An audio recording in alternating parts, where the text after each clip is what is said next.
Cinema என்பது ஒரு பொழுதுபோக்கு தானே. இவங்க பேரன் இன்ப நீதி தானே இப்போ சிஇஓவாக இருக்கார் ரெட் ஜெயிண்ட்டுக்கு.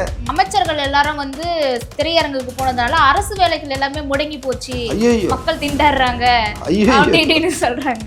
மக்கள் திண்டாட்டத்தை பற்றி இவங்க பேசலாமா? ஆக இவங்களுக்கெல்லாம் இன்னும் யோகியதை இருக்குது, அருகதை இருக்குது இளைஞர்களை பற்றி பேசுறதுக்கு.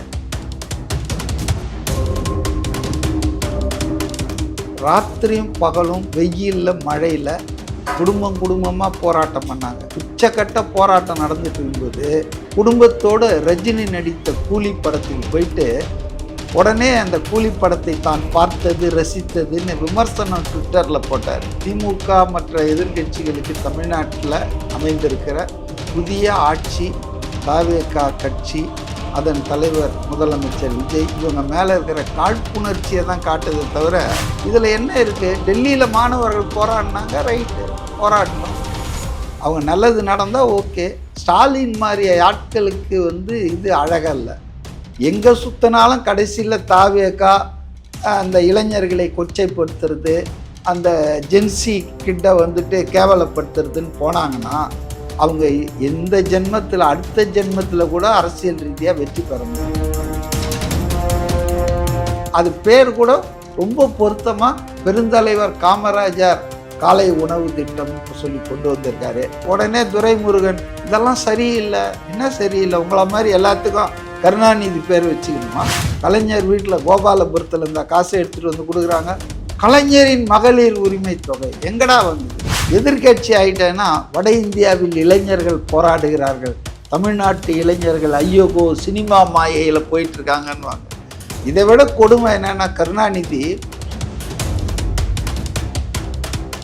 திமுகவினர் பல்ட்டி அடிப்பதில் மன்னர்கள், இப்போ அடுத்த பல்ட்டி நீங்களாம் பார்க்க போகிறீங்க. எங்க ஒரு முதலமைச்சருங்க நிதானமாக தாங்க என்ன ஏது அவரை கரெஸ்ட் பண்ணுறாங்க. அவர் உட்காந்து டிவி முன்னாலே பார்த்துட்டே இருப்பாரு. பாருங்க, முதல்ல அது தப்பு நீங்க சொன்னது. ஒரு எதிர்கட்சி தலைவரை இப்படி தூக்கி போட்டு போறாங்க குண்டு கட்டா. இவங்க ஏன் வாயை மூடிட்டு இருக்காங்க? அமித்ஷாவுக்கு அடங்கிட்டாங்களா?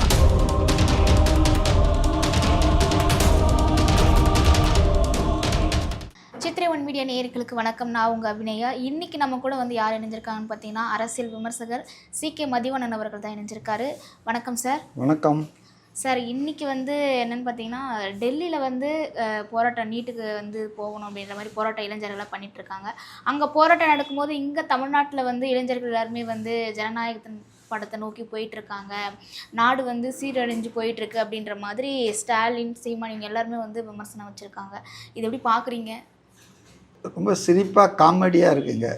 முதல்ல டெல்லியில் நடக்கிற போராட்டம் மாணவர்கள் இளைஞர்கள் எல்லாரும் போராடல. அது ஒரு கட்சி போராடுறாங்க, அதுவும் புது கட்சி, காக்ரோச் ஜனதா பார்ட்டின்றது அவங்க போராடுறாங்க. அதுக்கு எல்லா கட்சியும் ஒன்றும் ஆதரவு கொடுக்கல. ரெண்டாவது அவங்க நீட்டுக்கு எதிராக போராடல, நீட்டுன்ற தேர்வு ரத்து ஆகணுன்ற மாதிரிலாம் போராடல. நீட் தேர்வில் ஏற்பட்ட சில குளறுபடிகள், இந்த கொஸ்டின் பேப்பர் லீக்கேஜஸ், இதை தவிர்க்கணும், இதுக்கு பொறுப்பானவர்களை தண்டிக்கணும், இதுக்கெல்லாம் பொறுப்பேற்று சம்மந்தப்பட்ட அமைச்சர் தர்மேந்திர பிரதான் பதவி விலகணும். இதுதான் அவங்களுடைய கோரிக்கை. இது ஒன்றும் புதுசு இல்லைங்க. இப்போ அவங்க சொல்கிறாங்க இதே கோரிக்கையை பார்லிமெண்ட்டுக்கு உள்ளேயும் வெளியேயும் 2 வருஷமாக காங்கிரஸ் கட்சி, ராகுல் காந்தி மற்ற எதிர்கட்சிகள்லாம் ரொம்ப நாளாக அரசை வற்புறுத்திட்டு வர பிரச்சனை தாங்க. அதனால் இப்போ ஏதோ திடீர்னு ஏதோ வந்துட்டாங்க நீட்டுக்கு எதிராக அப்படின்றதும் உண்மை இல்லை. அடுத்தது எல்லா ஜனங்களும் தமிழ்நாட்டில் ஜனநாயகன் படம் பார்க்க போயிட்டுருக்காங்கன்றதும் உண்மை இல்லை. இது இவங்க திமுக மற்ற எதிர்கட்சிகளுக்கு தமிழ்நாட்டில் அமைந்திருக்கிற புதிய ஆட்சி, தவேகா கட்சி, அதன் தலைவர் முதலமைச்சர் விஜய், இவங்க மேலே இருக்கிற காழ்ப்புணர்ச்சியை தான் காட்டுதை தவிர இப்போ ஸ்டாலினை பற்றி நீங்கள் சொன்னதால் சொல்கிறேன். மாநகராட்சியில் இருக்கக்கூடிய அந்த தூய்மை பணியாளர்கள் பல போராட்டங்களை நடத்தி இருக்கிறார்கள். சமீபத்தில் சொல்லணுன்னா சில மாதங்களுக்கு முன்பு இல்லை வருடத்துக்கு முன்புன்னு நினைக்கிறேன், அந்த தூய்மை பணியாளர்கள் மாநகராட்சி கட்டடம் இருக்கு இல்லையா, ரிப்பன் பில்டிங், அதனுடைய பிளாட்ஃபார்ம் பேவ்மெண்ட்ஸில் ராத்திரியும் பகலும் வெயிலில் மழையில் குடும்பமாக போராட்டம் பண்ணாங்க. இதுக்குன்னா தனியார் மயமாக்கக்கூடாது அந்த துப்புரவு பணிகளை, மாநகராட்சி எங்களை வேலையிலேருந்து நிரந்தரம் பண்ணணும் அப்படின்ற மாதிரி அவங்க நியாயமான கோரிக்கை வச்சு போராடினாங்க. இப்போ அந்த போராட்டம் நடந்துட்டு இருக்கும்போது நம்ம முதலமைச்சராக இருந்த ஸ்டாலின் என்ன பண்ணார் தெரியுமா? உச்சக்கட்ட போராட்டம் நடந்துட்டு இருக்கும்போது அவங்களை அழைத்து பேசி பேச்சுவார்த்தை நடத்தாமல் அந்த கோரிக்கையை தீர்த்து வைக்க சிறிதும் முயலாமல், பொறுப்பில்லாமல், இர்ரெஸ்பான்சிபிள்ன்ற வார்த்தையை நான் யூஸ் பண்ணுறேன், குடும்பத்தோடு ரஜினி நடித்த கூலி படத்துக்கு போயிட்டு உடனே அந்த கூலி படத்தை தான் பார்த்தது ரசித்ததுன்னு விமர்சனம் ட்விட்டரில் போட்டார். அவ்வளோ பொறுப்பானவர் அவர் இப்போ ஜனநாயகன் படத்துக்கு போயிட்டுருக்காங்க. இளைஞர்கள்லாம் 73 வயசான நீங்களே இப்படி இருக்கும்போது இளைஞர்கள் அப்படி தான் இருப்பாங்க. அவங்க சினிமாவுக்கு போகிறது அவங்களுடைய தனிப்பட்ட உரிமை. இதில் என்ன இருக்குது? டெல்லியில் மாணவர்கள் போராடினாங்க, ரைட்டு, போராட்டம், அவங்க நல்லது நடந்தால் ஓகே. தமிழ்நாட்டில் ஜல்லிக்கட்டு போராட்டம் நடக்கும்போது கூட வாழ்க்கையை நடத்திட்டு தானே இருந்தாங்க, சினிமாலாம் ஓடிட்டு தானே இருந்திருக்கு. ஜல்லிக்கட்டு தமிழர் கலாச்சாரத்துக்காக மத்திய அரசை எதிர்த்து நடந்த போராட்டம், மாபெரும் போராட்டம். அதில் என்ன பண்ணாங்க? தமிழ்நாட்டு இளைஞர்கள், இளைஞிகள், மாணவர்கள் எல்லாரும் அவங்கவுங்க வேலையை அவங்கவுங்க பார்த்துட்டு தானே இருந்தாங்க. ஒரு செக்ஷன் பெரியனால போராடினாங்க, மற்றவங்களாம் அவங்களுடைய வேலையை பார்த்துட்டு தானே இருந்தாங்க. அதுனா தமிழ்நாடு ஸ்தம்பிச்சிடுச்சா? எல்லா தியேட்டரையும் இழுத்து மூடிட்டாங்களா? ரத்து ஆயிடுச்சா ஷோலாம்? ஸோ இது ரொம்ப ஸ்டாலின் மாதிரி ஆட்களுக்கு இது அழகல்ல. எங்கே சுற்றினாலும் கடைசியில் தாவேக்கா அந்த இளைஞர்களை கொச்சைப்படுத்துறது, அந்த ஜென்சி கிட்ட கேவலப்படுத்துறதுன்னு போனாங்கன்னா அவங்க எந்த ஜென்மத்தில், அடுத்த ஜென்மத்தில் கூட அரசியல் ரீதியாக வெற்றி பெற முடியும். ஏன்னா இன்றைய இளைஞர்கள் தாங்க நாளைய வாக்காளர்கள். இந்த இளைஞர்கள் தான் நாளைய இந்தியாவை உருவாக்கப் போகிறார்கள். ஆகவே அவர்கள் எங்கேயோ தறிக்கெட்டு போகிற மாதிரியும், சினிமா என்பது ஒரு பொழுதுபோக்கு தானே. இவங்க பேரன் இன்ப நீதி தானே இப்போ சிஇஓவாக இருக்கார் ரெட் ஜெயிண்ட்டுக்கு. அது என்ன தொழிலில் இதை சமரச சன்மார்க்க தொழில் பண்ணிகிட்டு இருக்கா? படம் ரிலீஸ் பண்ணிட்டு தானே இருக்கு. சன் பிக்சர்ஸ் என்ன வேலையை பண்ணிகிட்டு இருக்குது? இப்போ சினிமா என்பது ஒரு பொழுதுபோக்குங்க மக்களுக்கு. இப்போ என்ன நாடே ஸ்தம்பிக்கணுமா? என்ன பண்ணாங்க அவங்க? என்ன நினைக்கிறாங்கன்னா, முதலமைச்சர் ஒரு நடிகராக இருந்ததுனால அமைச்சர்கள் எல்லாரும் திரையரங்குக்கு போனதுனால அரசு வேலைகள் எல்லாமே முடங்கி போச்சு, மக்கள் திண்டாடுறாங்க அப்படின்னு சொல்றாங்க. மக்கள் திண்டாட்டத்தை பற்றி இவங்க பேசலாமா? மக்களை திண்டாட வைத்தவர்கள், மக்கள் பணத்தை கொள்ளையடித்தவர்கள், அரசு கஜானாவை சூறையாடியவர்கள், வேலையில்லாத இளைஞர்கள் வேலைக்கு அப்ளை பண்ணால் முனிசிபல் அட்மினிஸ்ட்ரேஷன் துறையில் ஒரு வேலைக்கு அசிஸ்டன்ட் இன்ஜினியர் வேலைக்கு 35 லட்சம் ரூபாய் ரேட் பேசி வித்த KN நேரு திமுக அமைச்சர் தானே. இவங்கெல்லாம் இளைஞர்களை பற்றியும் வேலை இல்லாதவர்களை பற்றியும் கவலைப்படலாமா? அதிமுக ஆட்சியில் டிரான்ஸ்போர்ட் மினிஸ்டராக இருந்த செந்தில் பாலாஜி இன்னைக்கு திமுகவில் முக்கிய புள்ளி இல்லையா? அவர் கொங்கு மண்டல செயலாளர் இல்லையா? அவர் என்ன பண்ணார்? டிரைவர் வேலைக்கு, கண்டக்டர் வேலைக்கு அந்த ஏழைப்பாடைங்க கிட்ட லட்சக்கணக்கில் காசை வாங்கிட்டு வேலையும் கொடுக்காம, வாங்கின லஞ்சத்தையும் திருப்பி கொடுக்காம அலைக்கழிச்சு தானே இப்போ களியெலாம் தின்னார், ஜெயிலெலாம் போய் உக்காந்தாரு. ஆக இவங்களுக்கெல்லாம் இன்னும் யோக்கியதை இருக்குது, அருகதை இருக்குது இளைஞர்களை பற்றி பேசுறதுக்கு. அதனால் ஏதாவதுங்க குறை சொல்லணுன்றதுக்காக. ரெண்டாவதுங்க, மந்திரிங்களாம் மனிதர்கள் தானே. முதலமைச்சராக இருந்த ஸ்டாலினே சினிமாவுக்கு குடும்பத்தோடு போகிறார்ல, ஹாயாக போனார்ல, நான் அது தப்புன்னு மாட்டேன். He has got his own personal life, family life இருக்கு. கொடைக்கானலுக்கு போகிறார்ல தனி விமானத்தில், தேர்தல் முடிஞ்சவொன்னா. இப்போ பேரனுக்காக 2 வாரம் லண்டன் போயிட்டு வந்தார்ல, கேட்டால் நான் இப்போ எதுவும் இல்லைன்னுவார். ஏன் எதிர்கட்சி தலைவர் என்ன பண்ணிட்டு இருக்கிறாரு? ஸோ அதனால் ஆனா ஒன்றா துபாயின்றாங்க, ஆனா ஒன்றா லண்டன்றாங்க. இவங்களுக்கெல்லாம் இவங்க கண்ணாடி வீட்டில் இருக்காங்க, இவங்க கல்லெறியக்கூடாது. இப்போ அமைச்சர்கள் மனிதர்கள் தானேங்க.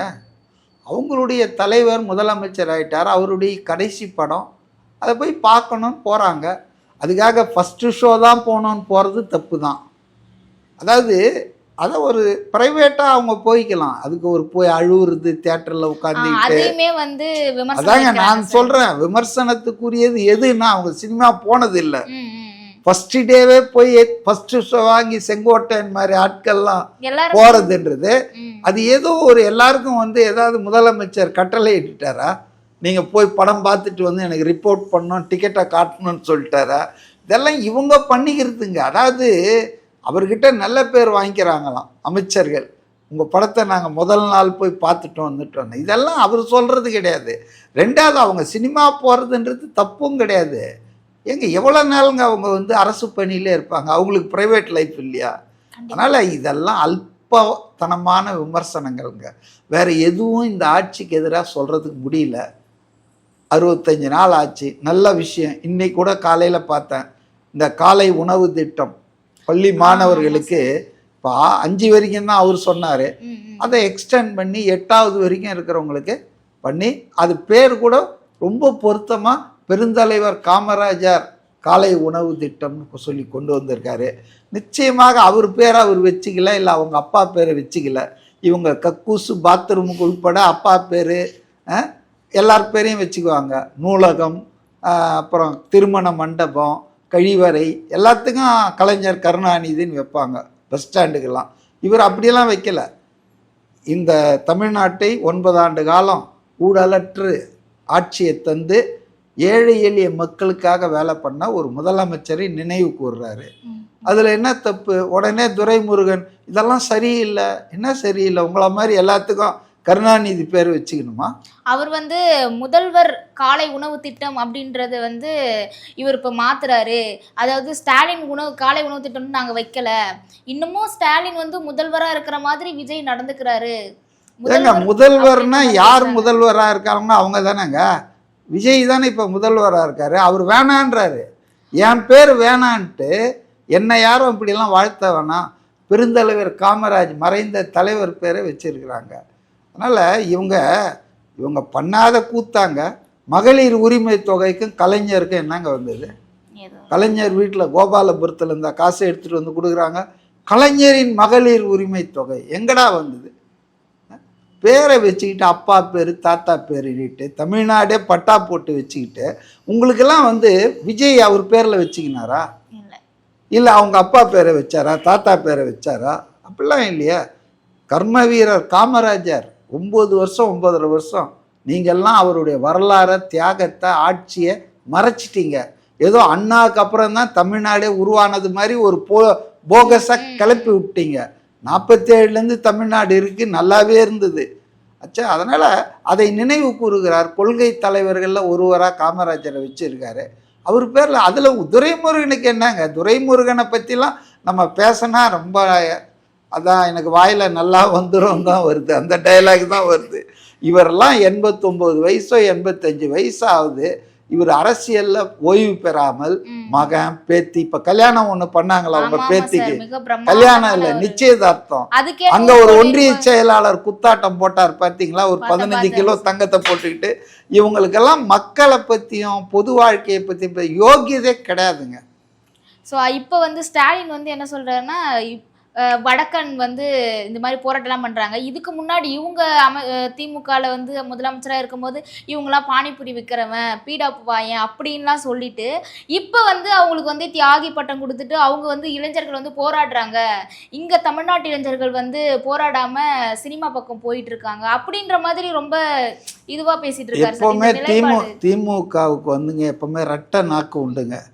அவங்க ஆட்சியில் இருந்தால் ஒரு மாதிரி பேசுவாங்க, டெல்லிக்கும் தமிழ்நாட்டுக்கும் சண்டைன்னுவாங்க. எதிர்கட்சி ஆயிட்டேன்னா வட இந்தியாவில் இளைஞர்கள் போராடுகிறார்கள், தமிழ்நாட்டு இளைஞர்கள் ஐயோகோ சினிமா மாயையில் போயிட்டு இருக்காங்கன்னுவாங்க. இதை விட கொடுமை என்னன்னா, கருணாநிதி பாஜக கட்சியை பண்டாரம் பரதேசிகள் கட்சின்லாம் திட்டினாரு. அந்த கட்சியோட கூட்டணி வச்சவனா என்ன பேசுவார்னா, வாஜ்பாய் மாதிரி நல்லவரும் இல்லை வல்லவரும் இல்லைன்னுவாரு. ஆர்எஸ்எஸ் என்பது ஒரு நல்ல அமைப்பு, அது பேரை கெடுத்துட்டாங்க, பொய் பிரச்சாரம் பண்ணிடணும். அதனால் நாக்கு எலும்பு இல்லாத நாக்கு இல்லையா, இது திமுகவினருக்கு ரொம்ப பொருந்தும். அவங்க இது ஒன்று பேசுவாங்க, அடுத்து இப்போ பாருங்கள் இந்திரா காந்தி அரைக்கினாங்க எமர்ஜென்சி பீரியடில், மிஸ்ஸான்வாங்க, அடித்தாங்க. ஸ்டாலின் சாருக்கு வாய் கோணிக்கிட்டது காரணம் கூட மிஸ்ஸால் அடித்தா. அவர் மிஸ்ஸா கைதியே இல்லை. உங்களுக்கு சொல்கிறேன், மிசா காலத்தில் கைது செய்யப்பட்டார். ரெண்டுக்கும் வித்தியாசம் இருக்கு. மிசா சட்டத்தின் கீழ் கைது செய்யப்பட்டவர்கள் தான் மிசா கைதிகள். மிசா காலத்துல கொள்ளை அடிச்சிட்டவன், வழிப்பறி பண்ணவன், சண்டைக்கு போனவன், குடிச்சிட்டு கலாட்டா பண்ணவன் எல்லாரையும் மிசா கைதின்னு சொல்லிட முடியாது. அதனால ஸ்டாலின் ஒரு மிசா கைதியே இல்லை ஹிஸ்டரி படி பார்த்தா. பட்டு என்னை அடிச்சிட்டாங்க, எங்கள் குடும்பத்தை அப்படி பண்ணிட்டாங்க, அரக்கி இந்திராலாம் சொல்லிட்டு எலெக்ஷன் வந்த ஒன்றுமே 77ல் நேருவின் மகளே வருக நிலையான ஆட்சி தருகன்னு ஒரு பல்ட்டி அடிச்சார கருணாநிதி. அதனால் திமுகவினர் பல்ட்டி அடிப்பதில் மன்னர்கள். இப்போ அடுத்த பல்ட்டி நீங்களாம் பார்க்க போகிறீங்க. என்டிஏ ஆட்சியில் போய் உட்காந்துக்கிட்டு உறவுக்கு கை கொடுப்போம், உரிமைக்கு குரல் கொடுப்போம்னு ஒரு டயலாக் அடித்து ஒரு 4 பேர் மந்திரியாக இருக்க போகிறாங்க. இந்த அனிதா ராதாகிருஷ்ணன் பேசினார கவனிக்கலுங்களா? இன்னும் சில மாதங்களில் வந்து அண்ணன் சிவா, கனிமொழி இவங்கெல்லாம் வந்து அமைச்சர்கள் ஆயிடுவாங்க. 6 மாசத்துல முதலமைச்சராக திரும்பி இப்போ என்ன லண்டனுக்கு போயிருக்கிறாரா? சட்டமன்றத்தில் உறுப்பினராகவே இல்லைங்க. ஸ்டாலின் என்ன சொல்றாருன்னா தேர்தல் வரும்னு தான் சொல்றாரு 6 மாசத்துக்குள்ள. அனிதா ராதாகிருஷ்ணன் அவர் முதலமைச்சராக திரும்பி வந்துடுவார் அப்படின்றாரு. ஸோ அவங்களுக்கு வந்து எல்லாருக்கும் கழண்டு போச்சுங்க இந்த தேர்தல் தோல்வியால். நல்லா உளறிட்டு இருக்காங்க. Let us enjoy the fun. So இப்போ டெல்லியில் வந்து போராட்டம் நடந்ததில் வந்து காங்கிரஸ் தலைவர் ராகுல் காந்தி இவர் வந்து மோடி அவருடைய வீட்டுக்கு முன்னாடி போயிட்டு போராட்டம் பண்ணாங்க. அவர் வந்து கைது செஞ்சு கூட்டிகிட்டு போனாங்க. இது எதுக்குமே வந்து முதலமைச்சராக தமிழ்நாட்டு முதலமைச்சர் வந்து எந்த ஒரு விமர்சனம் கண்டனம் எதுவுமே தெரிவிக்கல அப்படின்ற மாதிரி தெரியுமா? இல்லை, இது கொஞ்சம் லேட்டாக யாருமே என்னங்க லேட்டானா அங்கே என்ன வடையா சுடுறாங்க சுட சுட. ஏங்க ஒரு முதலமைச்சருங்க நிதானமாக தாங்க என்ன ஏது அவரை வந்து கரெஸ்ட் பண்றாங்க. அவர் உட்காந்து டிவி முன்னாலே பார்த்துட்டே இருப்பாரு. பாருங்க, முதல்ல அது தப்பு நீங்க சொன்னது. அந்த அரெஸ்ட்டை வந்து கண்டிச்சு இது ஜனநாயகத்துக்கு எதிரான செயல், எதிர்கட்சி தலைவர் ராகுல் காந்தியை அரெஸ்ட் பண்ணுது அப்படின்னு சொல்லியிருக்காரு. நீட் தேர்வையே முழுமையாக ரத்து பண்ணோம், அதுதான் எங்கள் குறிக்கோள் அப்படின்னு சொல்லியிருக்காரு. அதனால் அறிக்கையெல்லாம் விட்டுருக்காருங்க. அடுத்த செகண்ட் சரி இவங்க என்ன பண்ணிட்டு இருக்காங்க? அதுதான் சார் திமுக இல்ல திமுக அதை விடுங்க, கூட்டணி அரசியல் விடுங்க. ஒரு எதிர்கட்சி தலைவரை இப்படி தூக்கி போட்டு போறாங்க குண்டு கட்டா. இவங்க ஏன் வாயை மூடிட்டு இருக்காங்க? அமித்ஷாவுக்கு அடங்கிட்டாங்களா? இப்ப எதிர்கட்சி தலைவரா இல்லையா நாடாளுமன்றத்துல? காங்கிரஸ் தலைவரை விடுங்க, நீங்க எதிர்கட்சி ஆளுங்கட்சியா? திமுகவுக்கு இப்ப அதுலயே சந்தேகம் இருக்குன்னு நினைக்கிறேன் பார்லிமெண்ட்டை பொறுத்தவரை இல்லை. அதனால ஒரு எதிர்கட்சி தலைவரை பிரதமரா வந்து பார்லிமெண்ட்டுக்கு வாங்க, விவாதம் நடத்துங்க, இதுக்கு பதில் சொல்லுங்க, மன்னிப்பு கேளுங்க மாணவர்கள் இளைஞர்கள் மீது நடத்திய தாக்குதலுக்கு அப்படின்னு கேட்டு அவங்க விவாதம் நடத்த மாட்டேன்றாங்கன்றத வேற வழி இல்லாம தான் பிரதமர் வீட்டு முன்னால போய் 120 எம்பிங்க பண்ணாங்க. இதுக்கு கைது பண்ணி கொண்டு போறாங்க. இதை பத்தி திமுக வாயை திறந்ததா?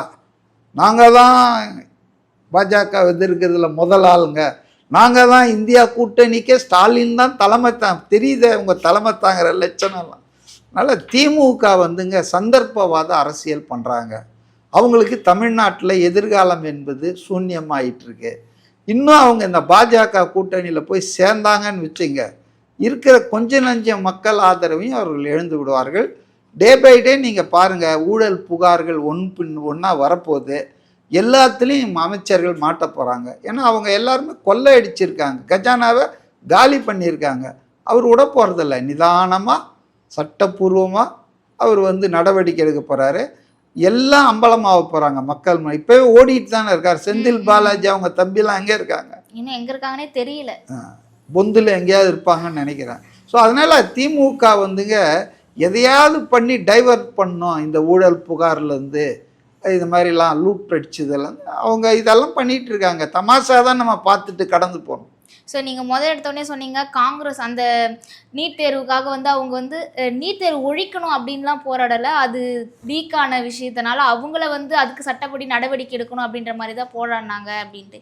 ஆனால் தமிழகத்தில் திமுக வந்து என்ன பண்ணுறாங்கன்னா எங்களுக்கு நீட்டே வேணாம் அப்படின்ற மாதிரி போராடுறாங்க. இவங்களுக்கும் அதுக்கும் சம்மந்தமே இல்லைங்க. இவங்க சும்மா வந்து அங்கே காக்ரோச் ஜனதா பார்ட்டி முன்னெடுத்திருக்காங்க. அதுக்கு தமிழ்நாட்டில் கிளையே கிடையாது. யாரோ 4 பேர் சேர்ந்துட்டு நாங்கள் தான் தமிழக கிளைன்னு சொல்லிட்டு அதில் இருக்கிற திமுக காரெல்லாம் போய் உட்காந்துக்கிட்டு தாவேக்காவை திட்டிகிட்டு பேசிகிட்டு இருக்காங்க. அதனால் இது ஒரு கூத்து தான் நடந்துட்டு இருக்குதுங்க. அவங்க சொல்லிட்டாங்க, காக்ரோச் ஜனதா பார்ட்டி டெல்லியை தவிர வேற எந்த இடத்துலையும் எங்களுக்கு கிளைகள் இல்லை, எங்கும் நாங்கள் போராட்டம் நடத்தலைன்ட்டாங்க.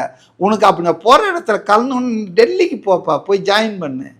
இங்கே சும்மா வந்து காவல்துறை எங்களை கைது பண்ணுது, அதை பண்ணுதுன்னா பின்ன பஸ்ஸை மறிச்சா ரோட்டில் உக்காந்தா கைது பண்ணாமல் என்ன பண்ண முத்தமாக கொடுப்பாங்க.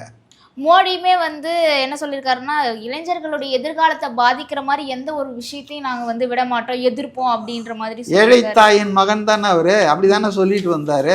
10 லட்சம் கோட்டு போட்டார்ல, சூட் கோட்டு, பல ஆயிரம் கோடியில் மாளிகை கட்டி உக்காந்துட்டு இருக்காருல்ல. அவர் பேசுறது பேசுவாருங்க, பேச்சுக்கும் செயலுக்கும் வித்தியாசமே ரொம்ப ஜாஸ்தி இருக்குங்க. 15 லட்சம் ரூபாய் எல்லா அக்கௌண்ட்லேயும் போடுவேன், சுவிஸ் பேங்க்லேருந்து எடுத்து கருப்பு பணத்தை பிடிச்சின்னு சொன்னார்ல. இப்போ எத்தனை வருஷம் ஆச்சு? 13 வருஷம் ஆக போகுது இல்லை. என்ன பண்ணார்? நான் அப்படி சொல்லவே இல்லைன்னு போய் சொல்கிறாங்க, இவங்க திரிச்சிட்டாங்க அப்படின்றாரு. அதனால் மோடிலாம் வந்து ஒரு ஒரு நாணயமான அரசியல்வாதி இல்லைங்க, நாடக அரசியல்வாதி, அவ்வளோதான். சார், இப்போ சர்ச்சையான பேச்சில், அதாவது முதலமைச்சர் ஒரு மாதிரி சர்ச்சையாக பேசி மார்க்கண்டேயன் அவருக்கு வந்து ஜாமீன் வந்து கொடுக்கல, கோர்ட் மூலயமா போயிட்டு அவங்களுக்கு ஜாமீன் தரமாட்டேன்னு சொல்லிட்டாங்க. சர்ச்சையான பேச்சு இல்லைங்க, வன்முறையை தூண்டும் பேச்சுங்க. கையை உடைப்பான் காலை உடைப்பான்னு ஒரு சீஃப் மினிஸ்டர் ஒரு எம்எல்ஏ பேசினா அது வெறும் டிஃபமேஷன் கிடையாது, அவதூறு மட்டும் இல்லை. அவதூறுன்றது வந்து பொய்யா ஏதாவது அவரை பற்றி குறை சொல்கிறது. ஆனால் உங்களை வந்து நான் கையை உடைப்பேன் காலை உடைப்பேன் பேசுகிறதெல்லாம் கிரிமினல் இன்டென்ட், வன்முறையை தோன்ற ஒரு இது. அதனால் இது வந்து டிஃபமேஷனோட கோஸ் போட்டு கைது பண்ண வேணான்றாங்க, அதெல்லாம் தப்புங்க. ஆனால் அவர் வந்து என்ன சொல்கிறாருன்னா, எவ்வளோ நாள் நான் வந்து ஜெயிலில் இருக்கணும், அவ்வளோ சீக்கிரமாக வெளில வந்து ஆட்சி மாற்றம் ஏற்பட்டு திமுக ஆட்சி அமைக்கும் அப்படின்ற மாதிரி. அப்போ அவர் ரொம்ப நாள் ஜெயிலில் இருக்கணும்னு தான் நினைக்கணும். ஏன் அந்த கோர்ட்டில், தூத்துக்குடி கோர்ட்டில் பெயில் ரத்து கொடுக்க மாட்டேன்னு ஒன்றும், ஜாமீன் கொடுக்க மாட்டேன்னு இப்போ இன்னைக்கு ஹைகோர்ட்டில் போட்டார். எவ்வளோ சீக்கிரம் வெளியே வரணும்னு துடிச்சிட்டு இருக்கிறாரு. அவர் நிறைய நாள் இருந்தாருன்னா அந்த ஆட்சி திரும்ப திமுக ஆட்சி வரணும்னா அவர் அங்கேயே தானே இருக்கணும். ஏன் துடிக்கிறாரு வெளியே வர்றதுக்கு? அதெல்லாம் சும்மாங்க, அதை வாய்ச்சவடாலுங்க. தொகுதி மறுசீரமைப்பு இதில் வந்து ஒரே தேர்தல் ஒரே நாடு அப்படின்றதுல வந்து திமுக வந்து எதிர்ப்பு தெரிவிச்சாங்க அவங்க ஆட்சியில் இருக்கும்போது. எரித்தார்கள் அந்த திட்டத்தை, எரித்தார் ஸ்டாலின். எரித்தாரு. ஆனா இப்ப வந்து அந்த திட்டத்துக்கு சார்பா பேசுற மாதிரிலாம் நடந்துக்கிறாங்க இல்ல, சார்பா ஆயிட்டாங்க. என்ன பேசுறாங்கன்னா, மசோதாவை வந்து எங்களுக்கு வந்து அதை பரிசீலித்து தீர்மானிப்போம். அப்ப எதுக்கு எதிர்த்தீங்கப்பா? மக்கள் தொகை அடிப்படையில் நாடாளுமன்ற தொகுதிகளை மறுவரையறைப்பு செய்வது தவறு. அதை 25 வருஷத்துக்கு தள்ளி வைக்கணும், கோல்டு ஸ்டோரேஜில் ஃப்ரீஸ் பண்ணோன்னு பேசின முக ஸ்டாலின் எங்கே? இன்னைக்கு அரசாங்கத்தின் திட்டத்தை எங்களுக்கு சொன்னால் அதில் நாங்கள் பார்த்து பரிசீலிப்போம் சொல்கிறது ஸ்டாலின் எங்கே? அப்போ இந்த ரெண்டுக்கும் நடுவில் என்ன ஆகிப்போச்சு? உறவுகள் மலர்கின்றன, அவ்வளோதான். பாஜகவோடு உறவு போயிட்டாங்கன்னா ஆதரிப்பாங்க, அதுக்கு நியாயமும் சொல்லுவாங்க. ஸோ அதுக்கப்புறம் ஸ்டாலின் வந்து என்ன சொல்றாருன்னா, தாவே காட்சி வந்து சாத்தான் ஆட்சி அப்படின்ற மாதிரி. சாத்தான் வேதம் ஓதலாமா? சட்டத்தின் ஆட்சியா சாத்தான் ஆட்சியான்னு அவர் கேட்டார். நான் மறுநாளே அவருக்கு நான் பதில் போட்டேன். சாத்தான் வேதம் ஓதலாமா? ஒரு விமர்சனம் பண்ணாங்கன்றதுக்காக சமூக ஊடகத்தில் எத்தனை பேரை நீங்கள் குண்டாஸில் போட்டீங்க, எத்தனை பேரை சிறையில் அடைச்சிங்க, எத்தனை பேர் கையை உடைச்சிங்க, கஞ்சா கேஸ் போட்டீங்க. இந்த சாத்தான் வந்து வேதம் ஓதலாமா? அதுதான் என்னுடைய கேள்வி. வணக்கம்.